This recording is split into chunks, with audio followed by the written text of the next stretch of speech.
ॐ अज्ञानतिमिरान्धस्य ज्ञानाञ्जनशलाकया चक्षुरुन्मिलितं येन तस्मै श्रीगुरवे नमः।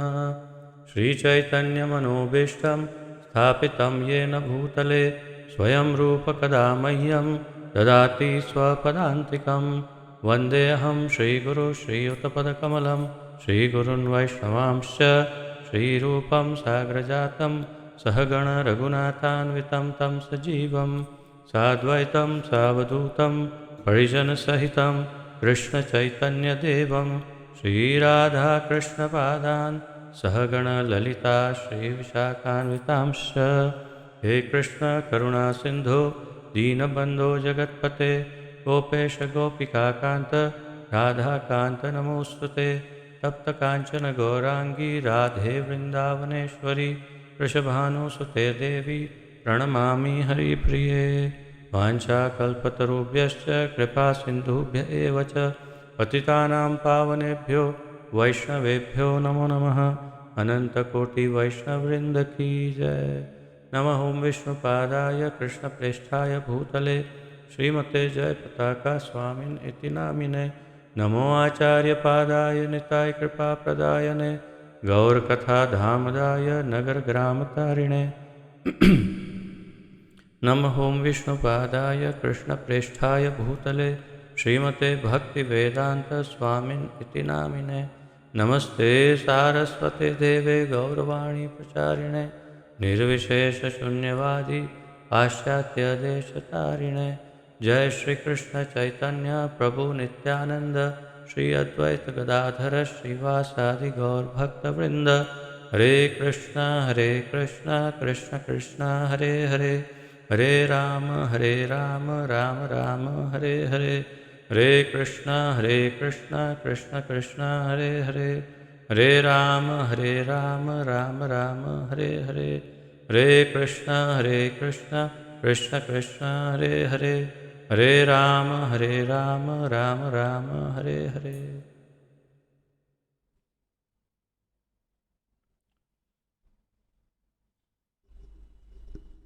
आप सभी का बहुत बहुत स्वागत है आज के इस अत्यंत महत्वपूर्ण कार्यक्रम में, जिसके अंतर्गत हम हमारे इस्कॉन के संस्थापक आचार्य श्रीमद् अभय चरणारविंद भक्तिवेदांत स्वामी श्रील प्रभुपाद जी द्वारा लिखित श्रीमद् भगवद गीता यथारूप का सम्मिलित रूप से अध्ययन कर रहे हैं।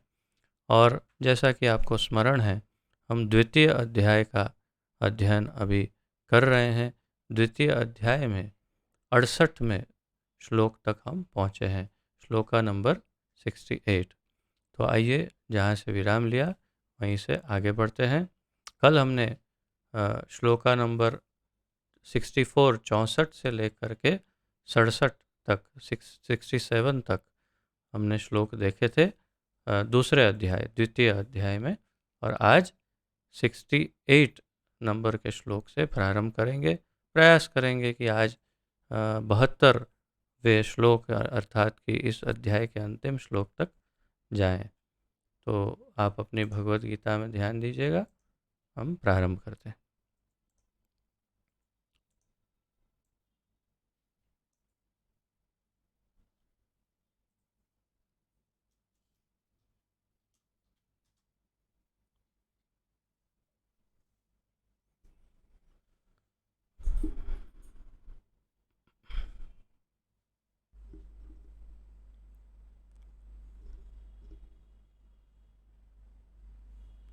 तस्माद्यस्य महाबाहो निगृहीतानि सर्वशः इन्द्रियाणीन्द्रियार्थेभ्यस्तस्य प्रज्ञा प्रतिष्ठिता। तस्माद्यस्य महाबाहो निगृहीतानि सर्वशः इन्द्रियाणीन्द्रियार्थेभ्यस्तस्य प्रज्ञा प्रतिष्ठिता। शब्दार्थ, अनुवाद तथा तात्पर्य श्री श्रीमद् अभय चरणारविंद भक्तिवेदांत स्वामी श्रील प्रभुपाद जी द्वारा। श्रील प्रभुपाद की जय। तस्माद अतः यस्य जिसकी महाबाहो हे महाबाहु निगृहीतानि इस तरह वशीभूत सर्वशः सब प्रकार से इंद्रियाणि इंद्रियां इंद्रियर्थ इंद्रिय अर्थेभ्यः इंद्रियर्थेभ्य इंद्रिय विषयों से तस्य उसकी प्रज्ञा बुद्धि प्रतिष्ठिता स्थिर। अनुवाद।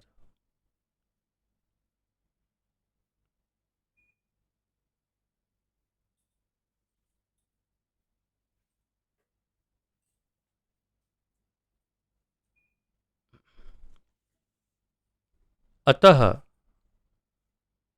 ठीक है ना, इस पे नहीं आ रहा। अतः हे महाबाहु, जिस पुरुष की इंद्रियां अपने अपने विषयों से सब प्रकार से विरत होकर उसके वश में हैं, उसी की बुद्धि निसंदेह स्थिर है। भगवान कहते हैं अर्जुन को, अभी हमने जो अनेक श्लोकों में देखा कि जिसकी इंद्रियां अपने वश में हो वही वास्तव में स्थिर बुद्धि या उसे जैसे भगवान यहाँ कहते तस्य प्रज्ञा प्रतिष्ठिता, उसकी बुद्धि को स्थिर कहते हैं, या स्थित प्रज्ञ। जिसको अर्जुन ने पूछा स्थित प्रज्ञस्य का भाषा, तो ये स्थित प्रज्ञ शब्द या व्यक्ति का यहाँ पर वर्णन समाप्त करते हुए भगवान कह रहे हैं, क्योंकि कई श्लोकों में अनेकानेक श्लोकों में भगवान स्थित प्रज्ञ का वर्णन करते रहे और अब विराम लेते हुए कहते हैं कि अतः इसीलिए हे महाबाहु, महाबाहु अर्थात जिसके बाहु, जिसकी भुजाएं महा हो, बड़ी हो, बहुत शक्तिशाली हो, तो अतः हे महाबाहु, जिस पुरुष की इंद्रियां अपने अपने विषयों से सब प्रकार से विरत होकर उसके वश में हैं, उसी की बुद्धि निसंदेह स्थिर है।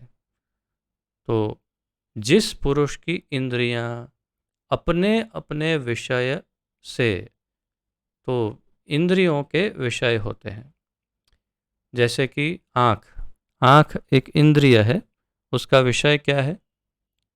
दृष्टि, देखना।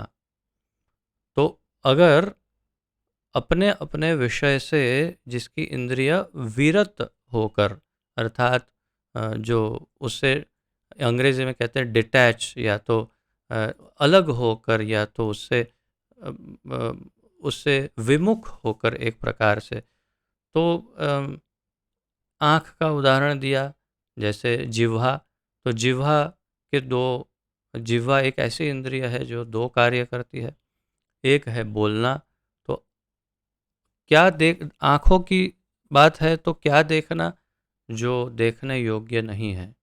बोलना, क्या बोलना, जैसे प्रजल्प आदि, या जो बोलने योग्य नहीं। क्या खाना, जो खाने योग्य नहीं। तो ऐसी ऐसी अपने विषयों से जो इंद्रियां विमुख हो गई या तो अलग हो गई है, विरत होकर उसके वश में है। किसके वश में? उस व्यक्ति के, कि जो अपनी अपनी इंद्रियों के विषय से उसे अलग कर सकता है और इंद्रियों को वश में कर सकता है, उसी की बुद्धि निसंदेह स्थिर है। तस्य प्रज्ञा प्रतिष्ठिता, या तो उसी को स्थिर बुद्धि कहते हैं। तो इस बात को बहुत स्पष्ट रूप से समझना है। ये एक कला भी है और ये एक बहुत बड़ा कार्य है, जिसे हिंदी में कहते हैं भगीरथ कार्य। अर्थात महाराज भगीरथ जो गंगा जी को ले आए, बहुत बड़ा कार्य था। वो कोई सामान्य कार्य नहीं था गंगा जी को लेके आना धरती पर। वैसे ही अर्थात ये कोई सामान्य कार्य नहीं है। हम जितनी सरलता से अभी बोल रहे हैं, उतना ही मुश्किल है कि इंद्रिय को अपने अपने विषयों से अलग करके कंट्रोल में किया जाए। तो इसीलिए हमने अनेकानेक बार इसकी चर्चा देखी जो श्रील प्रभुपाद जी ने की, कि यदि हम कृत्रिम रूप से आर्टिफिशियली बाहर से बाहरी शक्ति से या बल से या किसी तरह से यदि हमने इंद्रियों को अपने विषय से अलग करने का प्रयास किया तो अलग रहेगी, लेकिन एक लौह चुंबक की तरह।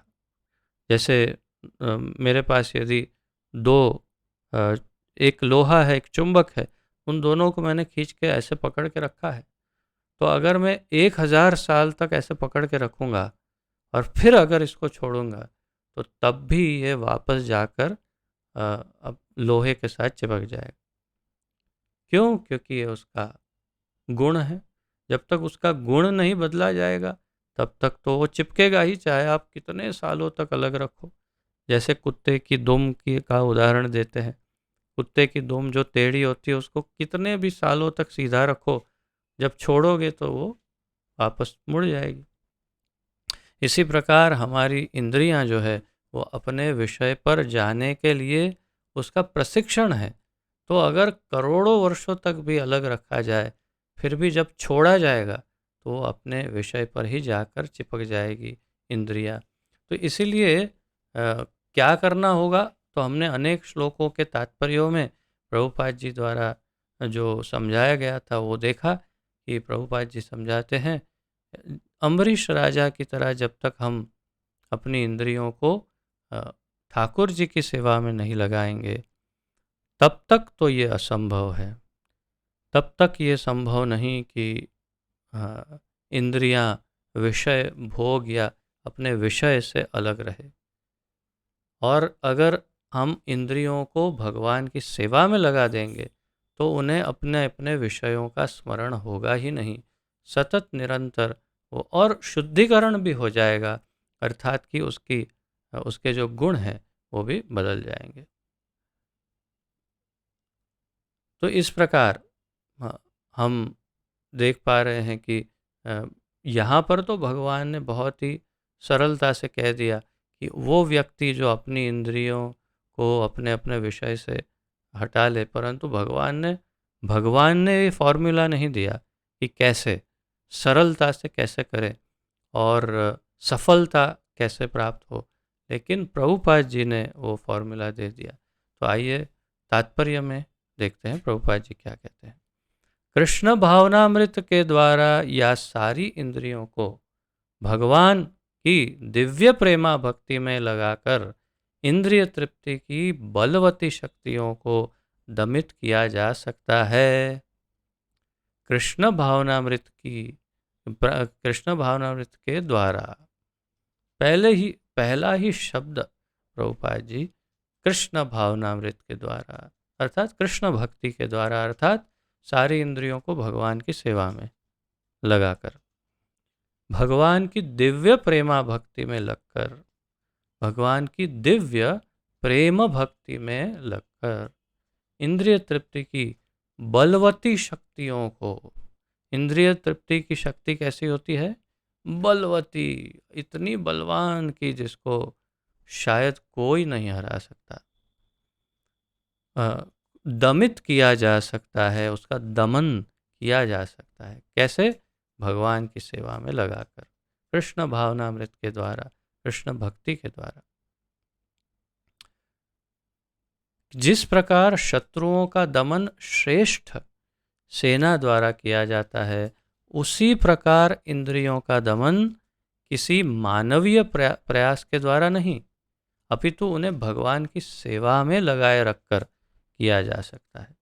तो ये स्पष्ट है, एकदम स्पष्ट, कि जिस प्रकार शत्रुओं को कोई सेना हरा देती है और फिर उनका दमन करती है, उसी प्रकार इंद्रियों को किसी मानवीय प्रयास, जैसे मैंने निवेदन किया कि हमारे अपने प्रयास द्वारा नहीं, बल से नहीं या शक्ति से नहीं, परंतु अपितु उन्हें भगवान की सेवा में लगाए रख कर किया जा सकता है। अब यहाँ पर एक शब्द सबसे ज़्यादा महत्वपूर्ण है, सर्वाधिक महत्वपूर्ण शब्द है लगाए रखकर।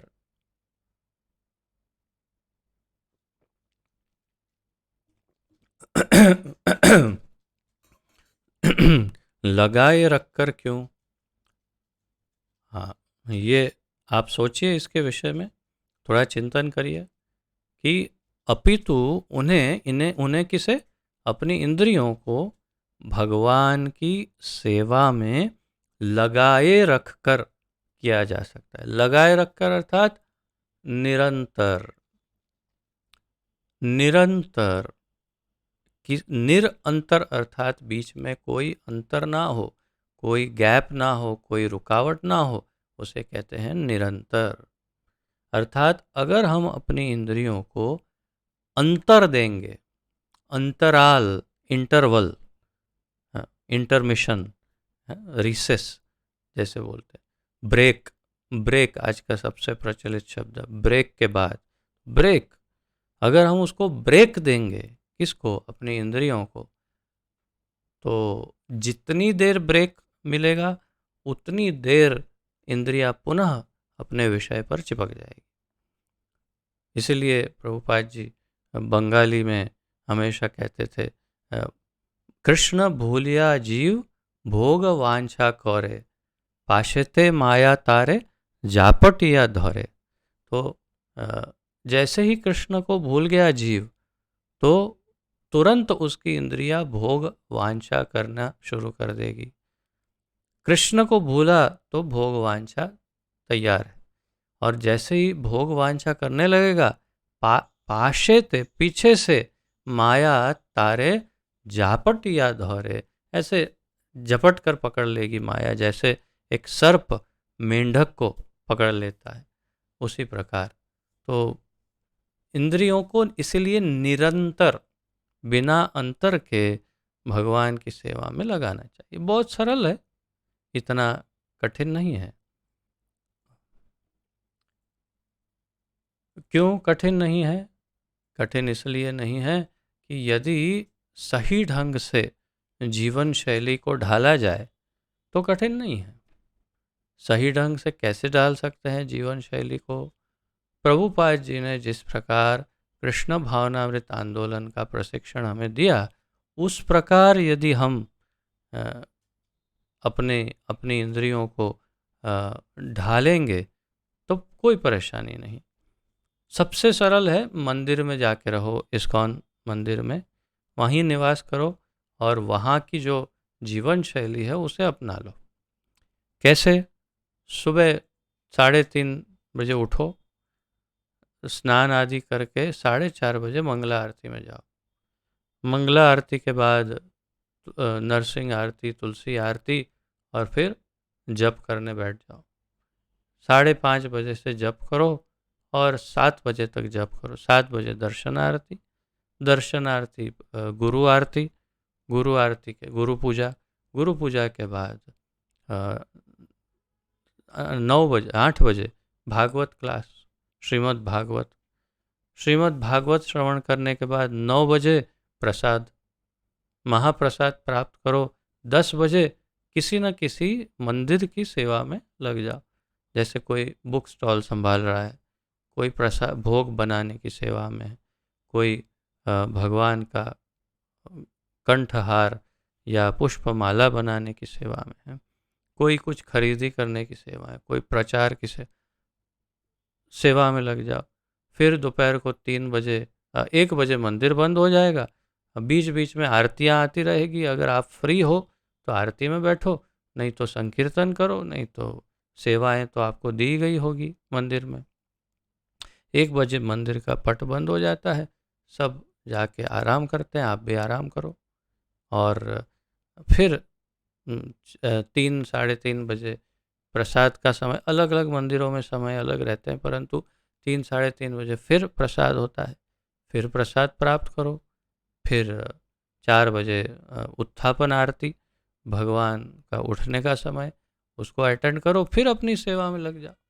और फिर संध्या आरती, ये वो सब होते होते होते 9 बजे ठाकुर जी का शयन होता है और उसके बाद आपका भी शयन हो जाएगा क्योंकि थके होंगे। फिर उठो 3:30 बजे। ये ऐसा निरंतर निरंतर प्रवाह है, निरंतर प्रवाह, कि जो 25-30 साल से जो मंदिर में निवास कर रहे हैं उनको कभी भी ऐसी कठिनाई नहीं होती कि अब इंद्रियां इधर उधर, क्यों? समय ही नहीं है, समय है ही नहीं। सतत निरंतर निरंतर, जैसे प्रभुपाद जी कहते हैं, भगवान की सेवा में सारी इंद्रियां लगी हुई है। तो फिर इंद्रियों को मौका नहीं मिलता, जब मौका नहीं मिलता तो स्थिर रहती है ठाकुर जी में, और इसीलिए उसे स्थित प्रज्ञ कहते हैं। तो यहाँ पर प्रभुपाद जी ने समझाया है, जो व्यक्ति यह हृदयंगम कर लेता है कि कृष्ण भावनामृत के द्वारा बुद्धि स्थिर होती है और इस कला का अभ्यास प्रामाणिक गुरु के पथ प्रदर्शन में करता है, वह साधक अथवा वह साधक अथवा मोक्ष का अधिकारी कहलाता है। तो प्रभुपाद जी ने कहा कि जो इस बात को अपने हृदय में स्थिर कर लेता है, किस बात को? कि कृष्ण भावनामृत के द्वारा बुद्धि स्थिर होती है। बुद्धि स्थिर करने के चाहे लाख प्रयास करो, कुछ भी कर लो, नहीं होगी। एक ही मात्र रास्ता है, और ये सिद्ध है, इतिहास में सिद्ध हुआ है। अम्बरीश राजा, हरिदास ठाकुर जैसे कई उदाहरणों ने सिद्ध किया, और विपरीत भी सिद्ध हुआ। विश्वामित्र जैसे महर्षि जो हैं, ऐसे महर्षि राज ऋषि भी हार गए, तो फिर हमारी आपकी क्या औकात है? इस प्रकार ये सिद्ध हुआ है कि केवल कृष्ण भावनामृत के द्वारा बुद्धि स्थिर हो सकती है। और इस कला का अभ्यास कैसे करना है? इस कला का अभ्यास कहाँ सीखनी है? इस कला को कहाँ सीखेंगे? तो इस कला को गुरु के पथ प्रदर्शन में सीखना होगा। जो गुरु के पथ प्रदर्शन में करता है वह साधक अथवा मोक्ष का अधिकारी कहलाता है। वो मोक्ष का अधिकारी हो जाता है वो व्यक्ति। तो ये विशेष बात है इसमें। अब आगे बढ़ते हैं 69वें श्लोक में, श्लोक नंबर 2.69, 69वां श्लोक।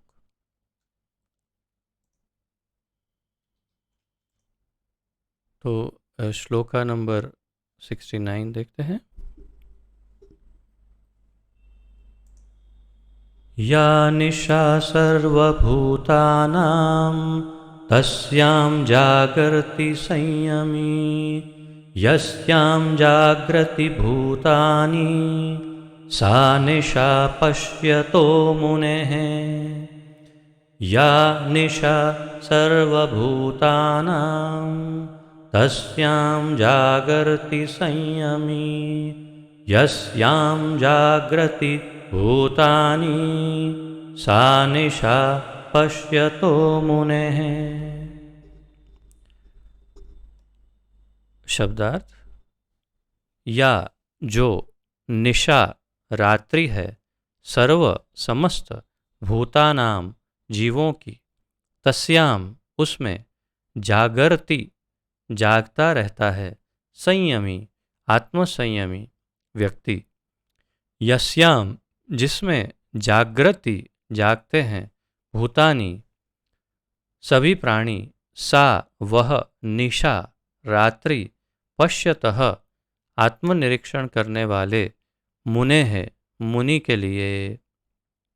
अनुवाद: जो सब जीवों के लिए रात्रि है वह आत्मसंयमी के जागने का समय है, और जो समस्त जीवों के जागने का समय है वह आत्मनिरीक्षक मुनि के लिए रात्रि है। यह श्लोक काफ़ी महत्वपूर्ण है, काफ़ी प्रचलित भी है।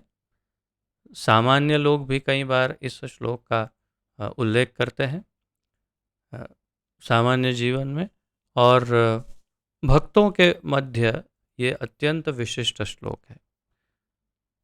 इसे समझते हैं।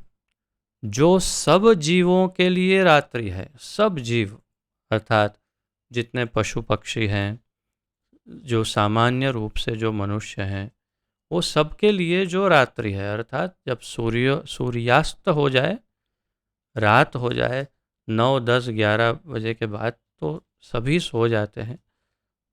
वो जो सोने का समय है वह आत्म संयमी के जागने का समय है। आत्म संयमी जो है, जिसकी चर्चा भगवान कर रहे हैं काफ़ी समय से, जिसे हम स्थित प्रज्ञ भी कहते हैं, वो आत्म संयमी के जागने का समय है।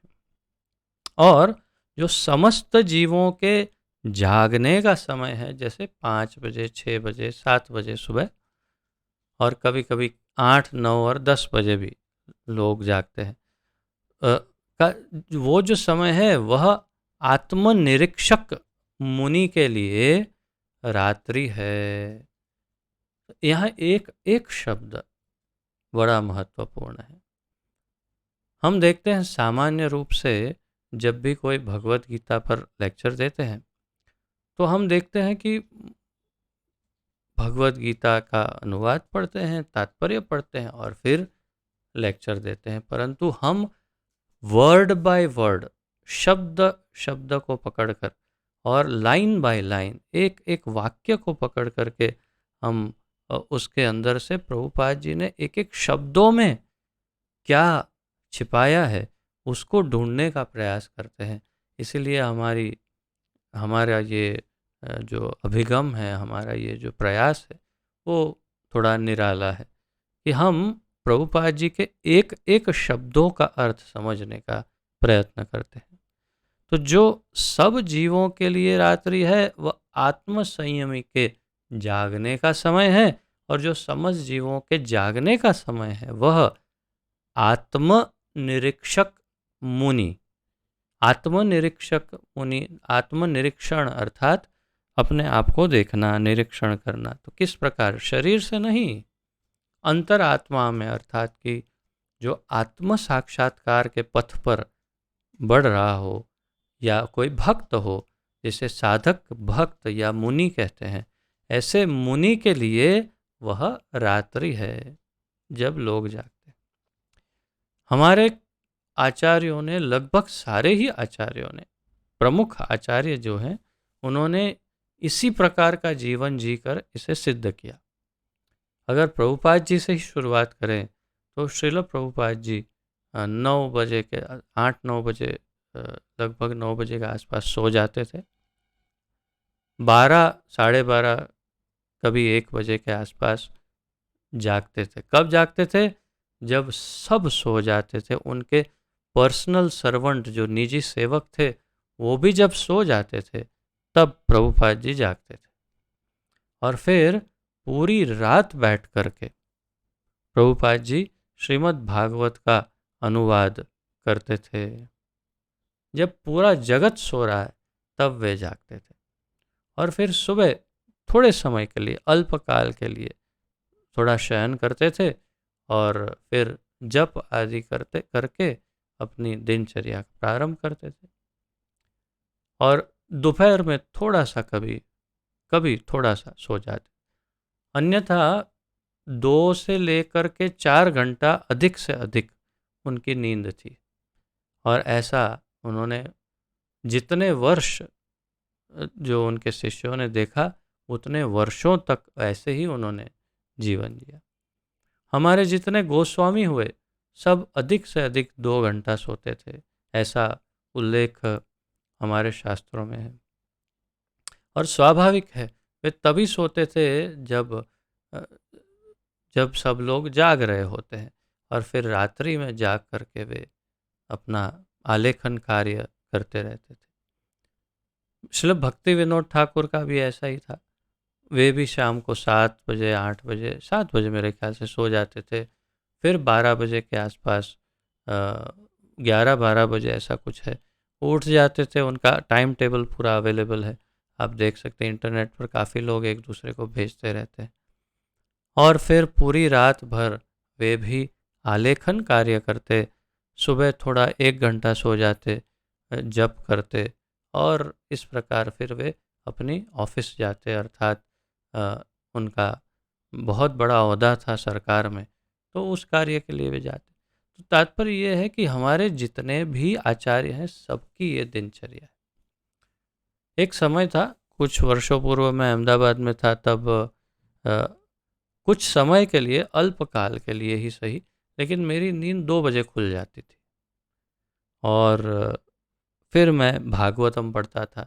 तो मुझे अच्छे से स्मरण है कि वो जो 2 बजे से मैं बैठकर सुबह 4 बजे तक, 4:30 तक, या जो भी भागवतम पढ़ता था, वो इतना इतना श्रेष्ठ अध्ययन काल होता था, इतना गहराई में जा सकता था कि मैं क्या बताऊं। तो मेरा भी अनुभव रहा एक थोड़े समय के लिए, ये मैं अपनी तुलना ये आचार्यों से नहीं कर रहा हूँ, मुनि से नहीं, परंतु मेरा अनुभव बता रहा हूँ कि रात्रि काल में जब सब सो जाते हैं उस समय ये कार्य किया जा सकता है, अ, आध्यात्मिक अध्ययन का कार्य। परंतु उसके लिए आत्मबल और आध्यात्म बल और साधना का बल आवश्यक है। अन्यथा गुजराती में जिसको कहते हैं उजागरा, अगर ऐसा उजागरा हो गया, अर्थात कि बहुत ज़्यादा जाग गए रात को, तो हो सकता है दूसरे दिन तबीयत खराब हो जाए। इसलिए अपने आत्मबल को, साधना के बल को समझ करके और शरीर की क्षमता को समझ करके ये करना चाहिए। करने से वास्तव में बहुत लाभ मिल सकता है। तो ये बड़ा महत्वपूर्ण श्लोक है। अब देखते हैं तात्पर्य में प्रभुपाद जी क्या समझाते हैं। बुद्धिमान मनुष्य की 2 श्रेणियां हैं। बुद्धिमान मनुष्य की 2 श्रेणी। एक श्रेणी के मनुष्य इंद्रिय तृप्ति के लिए भौतिक कार्य करने में निपुण होते हैं, और दूसरी श्रेणी के मनुष्य आत्मनिरीक्षक हैं, जो आत्म साक्षात्कार के अनुशीलन के लिए जागते हैं। बुद्धिमान मनुष्य 2 प्रकार के हैं। एक वो जो इंद्रिय तृप्ति के लिए भौतिक कार्य करते हैं, अपनी इंद्रियों को तृप्त करने के लिए भौतिक जीवन जीते हैं। और दूसरे दूसरे कैसे बुद्धिमान हैं? हम भौतिक कार्य करने में निपुण होते हैं, और दूसरे मनुष्य आत्मनिरीक्षक होते हैं, और आत्म साक्षात्कार के लिए वे रात्रि में जागते हैं। तो वो आत्म साक्षात्कारी, अर्थात जो भक्त होते हैं, उनकी बात कर रहे हैं प्रभुपाद जी। अब आगे बताते हैं, विचारवान पुरुषों, विचारवान पुरुष यानी बुद्धिमान पुरुष, और विशेष रूप से साधक भक्त, विचारवान पुरुषों या आत्मनिरीक्षक मुनि के कार्य भौतिकता में लीन पुरुषों के लिए रात्रि के समान है। विचारवान बुद्धिमान जो पुरुष है, आत्मनिरीक्षक मुनि के कार्य भौतिकता में लीन पुरुष के लिए रात्रि के समान है। भौतिकवादी व्यक्ति ऐसी रात्रि में अनभिज्ञता के कारण आत्म साक्षात्कार के प्रति सोए रहते हैं। तो ये जो भौतिकवादी बुद्धिमान लोग हैं, जैसे जैसे वैज्ञानिक, साइंटिस्ट, या बहुत बड़े बड़े लेखक, या तत्वचिंतक, पॉलिटिशियन, राजनीतिक, ये सब, तो बहुत बड़े बड़े बुद्धिमान लोग जो हैं, बड़े बड़े बिजनेसमैन, उन लोगों के लिए दिन ही उनका कार्यकाल होता है, और उसमें दिन में वे आत्म साक्षात्कार के लिए सोए रहते हैं। अर्थात उनको आत्म साक्षात्कार में कोई रुचि नहीं होती, उनको भौतिक उपलब्धियों में रुचि है। आत्मनिरीक्षक मुनि भौतिकतावादी पुरुषों की रात्रि में जागे रहते हैं, और जो वास्तव में जिन्हें आत्म साक्षात्कार की भूख है, जो आत्म साक्षात्कार के लिए कार्य करते या भगवान के शुद्ध भक्त हैं, वे रात्रि में जागते हैं। मुनि को आध्यात्मिक अनुशीलन की क्रमिक उन्नति में दिव्य आनंद का अनुभव होता है। क्रमिक क्रमिक उन्नति, क्रम 1 2 3 4 क्रम, क्रमिक उन्नति में दिव्य आनंद का अनुभव होता है। किसको? आध्यात्मिक मुनि को आध्यात्मिक अनुशीलन में। तो जो एक आत्म साक्षात्कारी है, उसे आध्यात्म में धीरे धीरे क्रम में दिव्य आनंद का अनुभव होता है और बढ़ता है। किंतु भौतिकतावादी कार्य में लगा व्यक्ति आत्म साक्षात्कार के प्रति सोया रहकर अनेक प्रकार के इंद्रिय सुखों का स्वप्न देखता है और उसी सुषुप्तावस्था में कभी सुख तो कभी दुख का अनुभव करता है।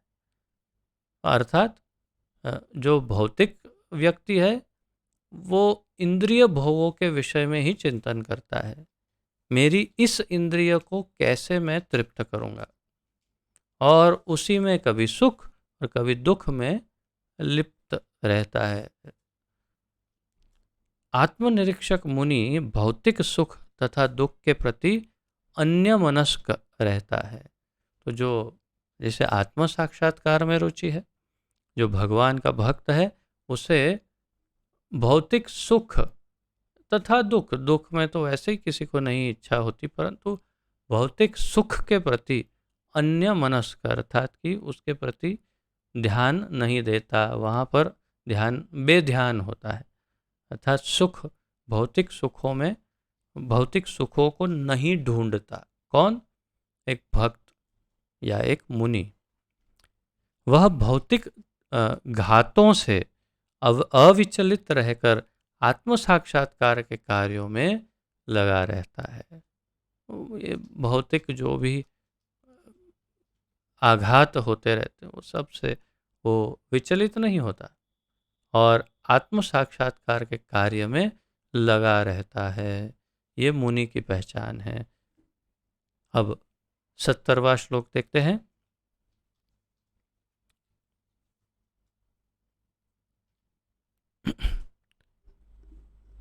इसका छंद अलग है। आपूर्यमाणम् अचल प्रतिष्ठं समुद्रमापः प्रविशन्ति यद्वत् तद्वत् कामायं प्रविशन्ति सर्वे स शान्तिमाप्नोति न कामकामी। आपूर्यमाणम् अचलम् अचल प्रतिष्ठं समुद्रम आपः प्रविशन्ति यद्वत् तद्वत् कामायं प्रविशन्ति सर्वे स शान्तिमाप्नोति न कामकामी। शब्दार्थ। आपूर्यमाणं नित्य परिपूर्ण, अचल प्रतिष्ठम दृढ़तापूर्वक स्थित, समुद्रम समुद्र में, आपह नदियाँ। आप का अर्थ वैसे जल भी होता है और यहाँ पर भगवान जो कह रहे हैं उसमें नदी है, उसका अर्थ आपह। प्रविशन्ति प्रवेश करती है, यद्वत् जिस प्रकार, तद्वत् उसी प्रकार, कामाहा इच्छाएं, यम जिसमें प्रविशन्ति प्रवेश करती हैं, सर्वे सभी, सह वह व्यक्ति, शांतिम शांति, आपनोति प्राप्त करता है, न नहीं, काम कामी इच्छाओं को पूरा करने का इच्छुक। अनुवाद। जो पुरुष समुद्र में निरंतर प्रवेश करती रहने वाली नदियों के समान इच्छाओं के निरंतर प्रवाह से विचलित नहीं होता और जो सदैव स्थिर रहता है, वही शांति प्राप्त कर सकता है। वह नहीं जो ऐसी इच्छाओं को तुष्ट करने की चेष्टा करता हो। तो अब इसे समझते हैं।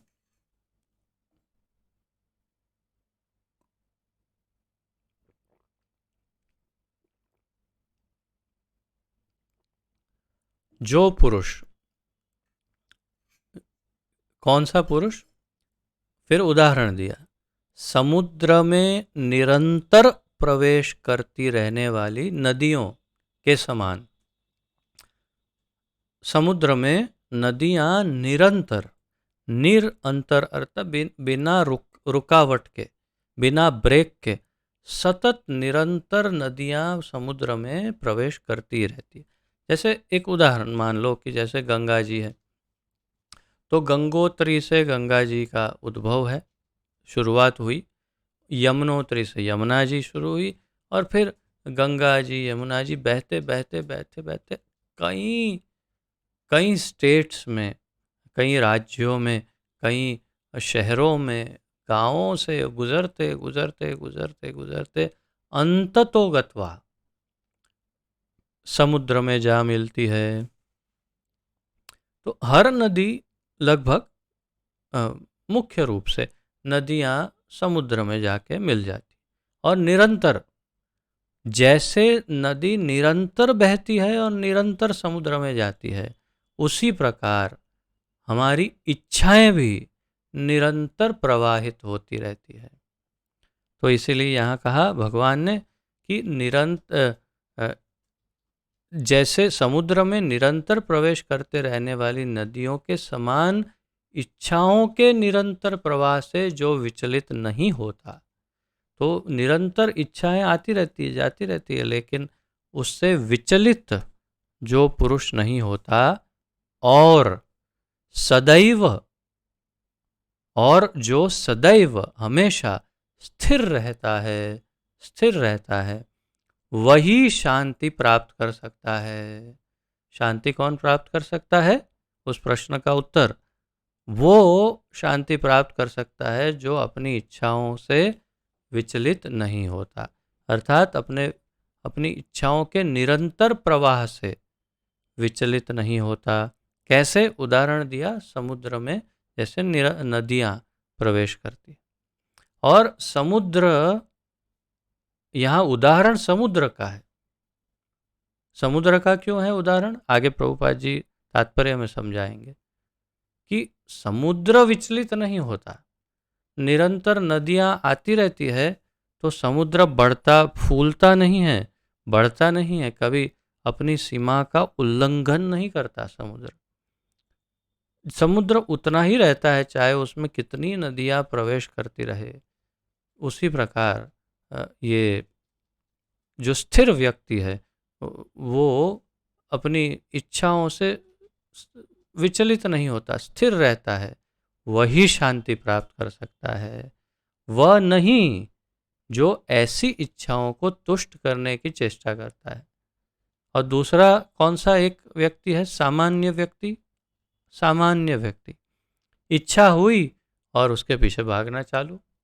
हाँ, इच्छा, अरे इच्छा तो पूरी करनी पड़ेगी ना, इच्छा हो गई, मेरी अपनी इच्छा हो गई है भाई, ये करना है, तो इच्छा हो गई तो पूरी करना। तो ऐसा जीवन जो जीता है अपनी इच्छाओं को पूरी करने वाला, वो कभी शांत नहीं हो सकता, शांति को प्राप्त नहीं कर सकता, वो अशांत रहता है, भगवान कह रहे हैं। तात्पर्य में प्रभुपाद जी समझाते हैं, यदि अपि विशाल सागर में सदैव जल रहता है, किंतु वर्षा ऋतु में विशेषतया यह अधिकाधिक जल से भरता जाता है, तो भी सागर उतने पर ही स्थित रहता है। जैसे मैंने समझाया, चाहे कितनी वर्षा हो, चाहे अंदर नदियां आ जाए, सागर बढ़ता नहीं है, न तो वह विक्षुब्ध होता है और न तट की सीमा का उल्लंघन करता है। तो एकदम पागल नहीं हो जाता समुद्र कि अरे इतना पानी कहाँ डालूं। और नहीं तो अभी आप बॉम्बे जैसे बड़े बड़े शहरों में देखिए, नदी ये समुद्र किनारे पर ही पूरा बॉम्बे शहर शहर बसा हुआ है। कितने वर्ष बीत गए और बिल्कुल किनारे पर बड़ी बड़ी और बहुत महंगी और महत्वपूर्ण इमारतें, भौतिक रूप से महत्वपूर्ण इमारतें सभी बिल्कुल समुद्र किनारे पर लगी हुई है। काफ़ी कई बड़े बड़े फिल्म स्टार समुद्र किनारे पर रहते हैं बिल्कुल, और बहुत महंगे महंगे बिल्डिंग बने हुए हैं। तो अगर किस किस किस विश्वास से इन लोगों ने वहाँ पर ये बनाया, इसी विश्वास से कि इतिहास गवाह है कि कभी भी समुद्र अपनी सीमा का उल्लंघन नहीं करता। हाँ, कभी कभी जो तूफान आते सुनामी जैसे, वो बात अलग है, अन्यथा सामान्यतः समुद्र उतना ही रहता है। तो इसी प्रकार अ, यहाँ पर उदाहरण दिया प्रभुपाद जी ने कि वो विक्षुब्ध होकर तट की सीमा का उल्लंघन नहीं करता। यही स्थिति कृष्ण भावना भावित व्यक्ति की है प्रभुपाद जी। जब तक मनुष्य शरीर है, तब तक इंद्रिय तृप्ति के लिए शरीर की मांगे बनी रहेगी। मनुष्य मनुष्य शरीर है तो इंद्रिय तृप्ति की मांगे तो आती ही रहेगी। किंतु भक्त अपनी पूर्णता के कारण ऐसी इच्छाओं से विचलित नहीं होता। भक्त पूर्ण होता है, भगवान में उसकी बुद्धि, मति, मन, इंद्रियां सब कुछ स्थिर होता है और इसलिए विचलित नहीं होता। कृष्ण भावना भावित व्यक्ति को किसी वस्तु की आवश्यकता नहीं होती, क्योंकि भगवान उसकी सारी आवश्यकताएं पूरी करते रहते हैं। बहुत सुंदर, इसके कई प्रमाण हैं, कई प्रमाण हैं, और आप स्वयं भी प्रमाण हैं। आपको भी अनुभव हुआ होगा कि ठाकुर जी भक्तों की सब आवश्यकताएं पूरी करते, इच्छाएं नहीं, आवश्यकता। और अगर उनकी इच्छाएं आध्यात्मिक हो तो इच्छाएं भी पूरी करते हैं। अतः वह सागर के तुल्य होता है, अपने अपने में सदैव पूर्ण, स्वयं में पूर्ण। सागर में गिरने वाली नदियों के समान इच्छाएं उसके पास आ सकती है, किंतु वह अपने कार्य में स्थिर रहता है और इंद्रिय तृप्ति की इच्छा से रंच मात्र भी विचलित नहीं होता। तो कितना महत्वपूर्ण है ये सब, आप इस पर ध्यान दें कि सागर में गिरने वाली नदियों के समान इच्छाएं उसके पास आ सकती है। भक्तों को इच्छाएं सता सकती है, अर्थात आ सकती है उसके बाद इच्छाएं। अब क्यों नहीं, मनुष्य शरीर है, इच्छाएं आ सकती है, परंतु किंतु वह अपने कार्य में स्थिर रहता है और इंद्रिय तृप्ति की इच्छा से रंच मात्र भी विचलित नहीं होता। कैसे? सागर के समान। सागर कैसा गहरा, गंभीर और स्थिर रहता है, ऐसे स्थिर भक्त रहता है। चाहे कितनी इच्छाएं आए जाए, वो उससे विचलित नहीं होता, क्योंकि वो जानता है कि उसकी एक ही इच्छा महत्वपूर्ण है, और वो है भगवान की सेवा की इच्छा। कृष्ण भावना भावित व्यक्ति का यही प्रमाण है। इच्छाओं के होते हुए भी वह कभी इंद्रिय तृप्ति के लिए उन्मुख नहीं होता। अर्थात अगर इच्छाएं आ भी जाए तो भी वो इच्छाओं को पकड़ के या इच्छाओं के पीछे भागना आरंभ नहीं करता। वो उससे विमुख रहता है और भगवान के प्रति अ, हमेशा स्थिर रहता है, सेवा के प्रति, क्योंकि वह भगवान की दिव्य प्रेमा भक्ति में तुष्ट होता रहता है। अतः वह समुद्र की भांति स्थिर रहकर पूर्ण शांति का आनंद उठा सकता है। प्रभुपाद जी ये स्पष्ट कर रहे हैं कि सबसे शांत और सुखी हमेशा भक्त ही होता है। क्यों? क्योंकि वो समुद्र की तरह है, इच्छाओं से विचलित नहीं होता। किंतु दूसरे लोग जो मुक्ति की सीमा तक इच्छाओं की पूर्ति करना चाहते हैं, फिर भौतिक सफलताओं का क्या कहना। किंतु दूसरे लोग जो मुक्ति की सीमा तक इच्छाओं की पूर्ति करना चाहते हैं, फिर भौतिक सफलताओं का क्या कहना, उन्हें कभी शांति नहीं मिल पाती। तो वही जो चैतन्य चरितामृत में बताया गया है श्लोक, वही श्लोक स्मरण होता है। भुक्ति मुक्ति सिद्धि कामी सकले अशांत, कृष्ण भक्त निष्काम अतएव शांत। भुक्ति मुक्ति सिद्धि और कामी ये सब अशांत क्यों हैं? क्योंकि उनकी इच्छाएं हैं। किसी की मुक्ति की इच्छा है, किसी की भोग की इच्छा है, किसी की सिद्धि प्राप्त करने की इच्छा है, किसी की कामना पूर्ति इंद्रिय तृप्ति की इच्छा है, इसलिए सब अशांत। लेकिन कृष्ण भक्त निष्काम, उसकी कोई कामना नहीं, एक ही इच्छा भगवान की सेवा, अतएव शांत, इसलिए शांत है। यही बात है यहाँ पर। तो ये वाक्य कितना महत्वपूर्ण है। प्रभुपाद जी कहते हैं, अतः वह समुद्र की भांति स्थिर रहकर पूर्ण शांति का आनंद उठा सकता है। किंतु दूसरे लोग जो मुक्ति की सीमा तक इच्छाओं की पूर्ति, मुक्ति तक के लिए काम प्रयास करते हैं, वो उन्हें शांति नहीं मिल पाती।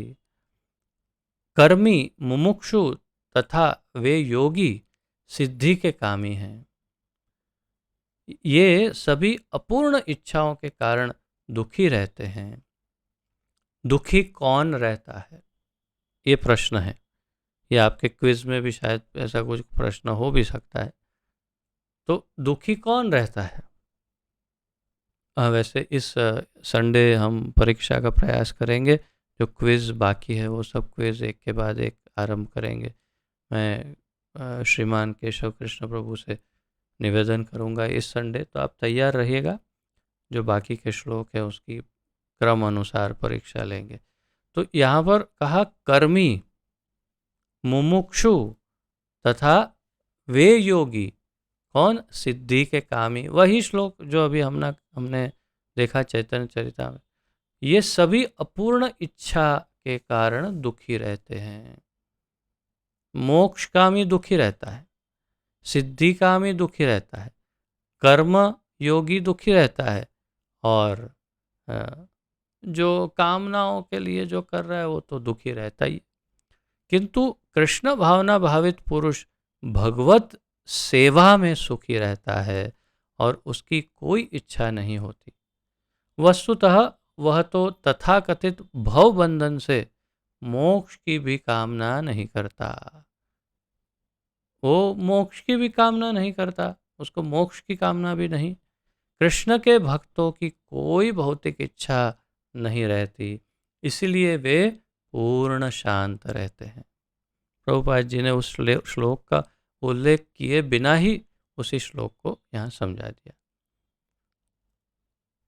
अब 71वां श्लोक देखते हैं, और फिर 72वां प्रयास कर सकते हैं, हो जाएगा। बहुत लंबा है, वैसे काफ़ी लंबा है। या तो फिर यहीं पर विराम लेकर के 71 और 72 को कल ले लेंगे, और फिर अगले दिन फिर तीसरा अध्याय प्रारंभ करेंगे।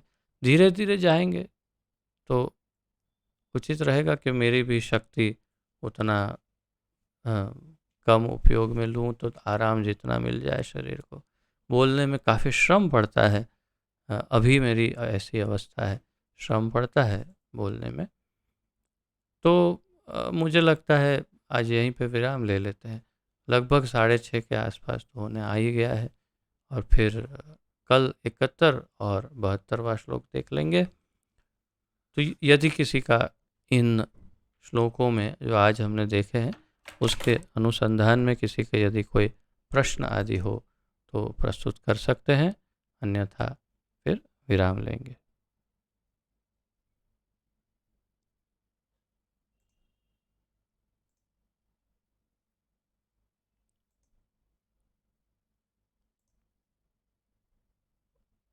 आप अपने वीडियो को भी ऑन कर सकते हैं कुछ समय के लिए। तो आज जो भी चर्चाएं हुई उसके अनुसंधान में किसी का कोई प्रश्न है?